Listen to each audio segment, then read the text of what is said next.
আমাদের সকলকে ক্ষমা করবেন দুই শ্রেণী ব্যক্তি বাদে। কয় শ্রেণী? দুই শ্রেণী ব্যক্তি বাদে আল্লাহ পাক সকলকে ক্ষমা করে দিবেন। এক নম্বর হলো যে ব্যক্তি শিরিক করে, শিরিককারীকে আল্লাহ তাআলা মাফ করবেন না। আর দুই নম্বর হলো যে ব্যক্তি হিংসা অহংকার যার ভিতরে কাজ করে, অপরের ভালো মোট দেখতেই পারে না, অপরের কল্যাণ সহ্য হয় না, অপরের সবসময় ক্ষতিটাই ভালো লাগে, ক্ষতি হলে আনন্দ পায়। মনের ভিতরে এই হিংসা বিদ্বেষকে দূর করতে হবে। তাহলে এক নম্বর কি? শিরিক থেকে মুক্ত হতে হবে। দুই নম্বর হলো আমাদের হিংসা অহংকার তাকাব্বুরি থেকে বাঁচতে হবে। আল্লাহ তাআলা শিরিকের ব্যাপারে বলেন, ইন্নাল্লাহা লা ইয়াগফিরু আন ইউশরাকা বিহি ওয়া ইয়াগফিরু মা দুনা যালিকা লিমান ইয়াশা। ইন্নাল্লাহা নিশ্চয় আল্লাহ তাআলা লা ইয়াগফিরু ক্ষমা করে দিবেন, মাফ করে দিবেন, আন ইউশরাকা বিহি ওয়া ইয়াগফিরু মা দুনা যালিকা লিমান ইয়াশা। শিরিক বাদ দিয়ে অন্য যত ধরনের পাপ আল্লাহ পাকের কাছে হবে মানুষের, সবগুলোকে আল্লাহ তাআলা মাফ করে দিবেন। তবে শিরিকের গুনাহ আল্লাহ তাআলা মাফ করবেন না। কিসের গুনাহ মাফ করবেন না? শিরিকের গুনাহ মাফ করবেন না। তাই ছাড়া অন্য সকল গুনাহকে আল্লাহ তাআলা মাফ করে দিতে পারেন। নিশ্চয়ই বললেন আল্লাহ তাআলা। এজন্য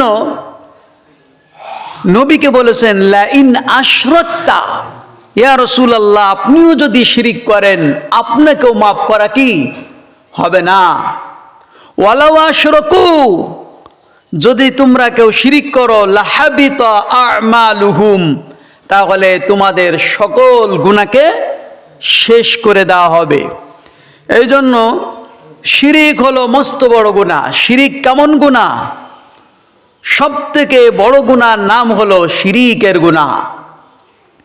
শিরিক করলে জান্নাতের যাওয়ার কোনো বিচার ফায়সালা আর বাকি থাকে না। এই জন্য আল্লাহ তাআলার যে শিরিক করা তার ব্যাপারে এ থেকে আমাদেরকে এক নম্বর মুক্ত হতে হবে।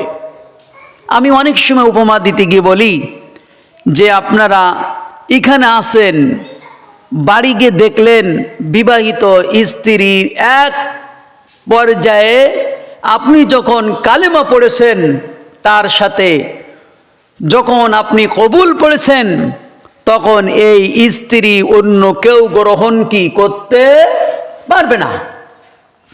এখন বাড়িতে গিয়ে দেখলেন আপনার স্থানে অন্য একজন পরপুরুষ আপনার স্ত্রীর পাশে আছে। বাড়ি গিয়ে কি বলবেন? খুব যত্ন করবেন নাকি? অনেক ক্ষয়ক্ষতিকে আপনি মাফ করে দিবেন। একটা গাছ নষ্ট করেছে, মাফ করে দিবেন। একটি বাড়ি নষ্ট করেছে, আপনি মাফ করে দিবেন। আপনার একটা ফসল নষ্ট করে ফেলেছে, মাফ করে দিবেন। আপনার টাকা হারিয়ে ফেলেছে, মাফ করে দিবেন। কারণ এগুলো আবার বানানো যাবে, তৈরি করা যাবে। যখন নির্দিষ্ট স্ত্রী ব্যবহার আপনি ছাড়া অন্য কেউ এখানে কি অংশীদার করতে পারবে না। আপনি একমাত্র অংশী। এখানে আর কেউ অংশীদার হলে শিরিক হয়ে যাবে, অংশীদার হয়ে যাবে। আপনি প্রাপ্য আপনার স্ত্রীর সাথে উঠা বসা, সেইটা যদি অন্য একজন পরপুরুষকে দেখেন, আপনি বলবেন, ও আমাদের অমুকের মা, তুমি 10টি ছেলেমেয়ের যদিও মা হতে পারো, এতদিন সব কিছু ভুল ত্রুটি মাফ করে দিয়েছি, আজকে আর মাফ করার কোনো সুযোগ নেই।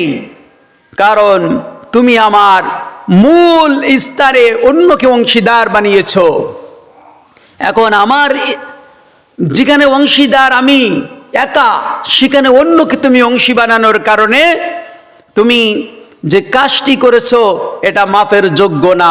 ইলহাকি ইলা আহলিক, তুমি চলে যাও, তোমার বাবার বাড়িতে চলে যাও। এখন তোমাকে রাখার আমার কোনো ব্যবস্থা নাই। তুমি যত সুন্দরী হও, যত রূপবতী হও, গুণবতী হও, তোমাকে আমি রাখার আর কোনো অধিকার রাখি না। সম্পদ গেছে সম্পদ বানানো যাবে, গাড়ি গেছে গাড়ি বানানো যাবে, বাড়ি গেছে বাড়ি বানানো যাবে, টাকা হারিয়ে গেছে টাকা বানানো যাবে, কিন্তু তুমি যে অংশীদার বানিয়েছ এই কলঙ্ক আর কোনো দিন ঠিক করা যাবে না। আল্লাহ পাক বলেন, আমি যেখানে অংশী মূল, আমি যেখানে দায়িত্ব, সেখানে আমার স্থানে অন্যকে বসানো, এটাই হলো শিরিক। আর এই কাজ যারা করবে আমি আল্লাহ তাদেরকে মাফ করব না। তাহলে 1 নম্বর, শবে বরাতে মাফ করা হবে না কাদেরকে? যারা শিরিক করবে। আর 2 নম্বর, যাদের ভিতরে অহংকার থাকবে, অপরের ভালো সহ্য হয় না। অনেক জায়গায় দেখা যায় যে মাহফিল হচ্ছে, একজন ব্যক্তিকে সভাপতি তৈরি করা হয়েছে, এত অহংকারের কারণে মাহফিলটা চুরমার করে দেওয়া হচ্ছে। অনেক জেলায় অনেক জায়গায় আমরা যাই, সেখানে গিয়ে দেখতে পাই এরকম ঘটনা ঘটে যায়, মাহফিলটা আবার ফিরে আসতে হয়। একই স্থানে 2 জনকে কি করা হয়নি, 2 জন ব্যক্তিকে আপনার প্রধান অতিথি বানানো হয়নি। আমরা অনেক মাহফিলে গিয়ে দেখি 2 জনকে বানানো হয়নি, একজনকে বানানো হয়েছে, আর একজনকে বানানোর কারণে আরেকজন মাহফিল তছনছ করে দিয়েছে। আলোচনা হচ্ছে কোরআনের আলোচনা, মাহফিলের আলোচনা, সেখানে এইভাবে করে যদি সামান্য ঋষাঋষির কারণে আল্লাহর কোরআনকে বন্ধ করে দেওয়া হয়, এর মতো আর অহংকার আর দ্বিতীয় কিছু নাই।